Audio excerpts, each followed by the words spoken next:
जब हम सजावट के सामान की बात करते हैं तो हमारे दिमाग में आते हैं ऐसे वस्तु जो कि बने हैं मेटल से या प्लास्टिक से, जो कि प्रदूषण करते हैं और पर्यावरण को हानि पहुंचाते हैं। लेकिन आपको यकीन नहीं होगा, जो मैं आपको भी दिखाने वाली हूँ, ये सारी सजावट की वस्तुएं जो मेरे साथ यहाँ पर दिख रही हैं, ये सभी की सभी पर्यावरण को हानि नहीं पहुंचाती हैं, क्योंकि ये गोबर से निर्मित है। सारी ही वस्तुओं को गोबर से बनाया गया है ताकि पर्यावरण को इनसे कोई हानि ना हो और जो भारतीय परंपरा है वो भी आगे बढ़ती रहे।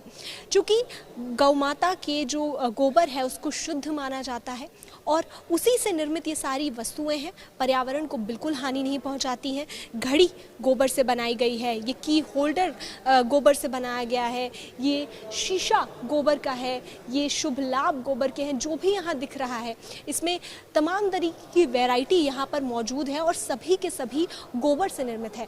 इस वक्त मेरे साथ मौजूद हैं जिनके द्वारा ये सब काम किया जा रहा है। सर, आप ये बताइए कि आप कब से बना रहे हैं गोबर से निर्मित ये सारी वस्तुएं? मैं सन 2010 से गौ माता से जुड़ा हूँ मैं, और उसके बाद मैं गाय के गोबर से सारा सामान बनाना शुरू किया है और निरंतर धीरे धीरे इन सामानों में हम लोग वृद्धि कर रहे हैं।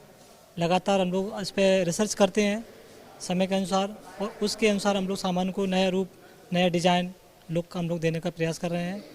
साथ ही कई सारे लोग हैं, उनको हमने प्रशिक्षण भी दिया हुआ है, वो भी सामान को गौशाला में तैयार कर रहे हैं।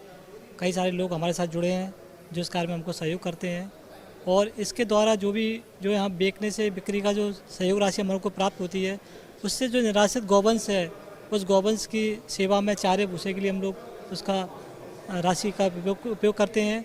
और कई साथ जो महिला हैं जिनको रोज़गार की आवश्यकता है, उन महिलाओं को भी कार्य करती हैं तो उनको भी आजीविका मिलती है, उनका भी रोज़गार मिलता है। इस तरह से हम गौ माता का भी उसमें राशि पहुंच रही है, उनका भी संवर्धन हो रहा है और महिला सशक्तिकरण भी हो रहा है। साथ ही पर्यावरण को जो नुकसान हो रहा है प्लास्टिक और अन्य सारी चीज़ों से, वो भी रुक रहा है। और आगे यही प्रयास है कि कई सारी चीज़ों को रोकना है और इसके प्रचलन को, जो हमारी संस्कृति है, गोधन संस्कृति है, गोबर की संस्कृति है, लीपने की संस्कृति है, आज बड़े बड़े शहरों में गोबर से लीपा नहीं जा सकता। कई सारी संक्रामक बीमारी हो रही हैं जिनकी वजह से हम प्रयास है कि हमारा गोबर लीप नहीं सकता, लेकिन गोबर का सामान, गौमे का सामान, पंचगव्य का सामान अपने घर में लाकर उसको सजावट कर सकता है, सजावट भी कर सकता है और उसकी सुंदरता को भी बना सकता है। साथ ही वो दूसरी अन्य बीमारियाँ हैं उनसे भी बच सकता है। तो सामाजिक रूप से भी उसका लाभ है और धार्मिक उसका महत्व है, तो उसका महत्व भी वो उसका बना रहेगा और साथ में वो आर्थिक दृष्टि से संपन्न होगा, हमारी गौशाला संपन्न होंगी और भारतीय संस्कृति बचाव होगा। जय गौ माता। भारतीय संस्कृति को बचाने की यहाँ बात है, परंपराओं को बचाने की यहाँ बात की जा रही है।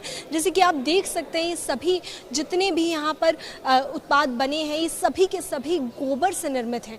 यकीन करना मुश्किल है, लेकिन यही सच्चाई है और ये एक ऐसी सच्चाई है जो उम्मीद जगाती है एक सुनहरे भविष्य की, जहाँ पर पर्यावरण के प्रति प्रेम है और प्रदूषण नहीं है।